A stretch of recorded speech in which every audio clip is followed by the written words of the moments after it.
ஏ தம்பி, நம்ம செத்து இன்னையோட 4 வருஷம் ஆகுது. இந்த கொசு தொல்லை ஈ தொல்லை ஜாஸ்தியாக இருக்குடா. வா நம்ம சுடுகாட்டுக்கே போய் படுத்துது. நான் ஆமாண்ணா, இங்கே ஒரே கேள்விங்களாம் வராங்கண்ணா. வானா பொண்ணுங்கிற சுடுகாட்டு பார்க்க. அட பொட்ட நாய்க்கு பிறந்தவனே.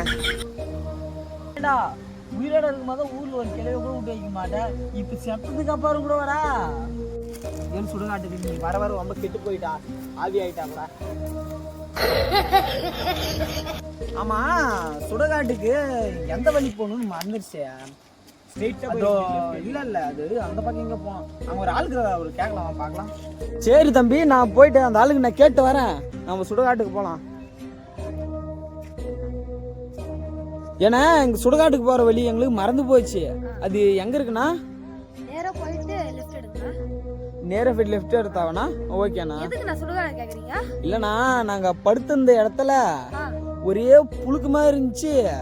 என் தம்பி பொச்ச இடத்துல ஜாஸ்தி கொசுவா இருந்துச்சு. அதனால நான் என் தம்பி சுடுகாட்டுல போய் படுக்கலான்னு போயிட்டு இருக்கோம். இதுல போயிட்டு ஸ்ட்ரைட்டா போட வந்துருமாட்டேன். என்ன எதுக்குண்ணா பயப்படுற? அண்ணா அண்ணா நில்லுண்ணா, அண்ணா நில்லுண்ணா, அண்ணா இருண்ணா வலி. ஏடா அந்த ஆளுகிட்ட நான் போய் நான் கேட்டேன். நான் கேள்வி கேட்க அவர் பாட்டு ஓடினே இருக்கிறாரு. சரி வா, நம்மளா தேடி போவோம் சுடுகாட்டுக்கு. சுடுகாட்டுல நானும் ஒரு பொண்ணை பார்க்கலான்னு நினைக்கிறேன்.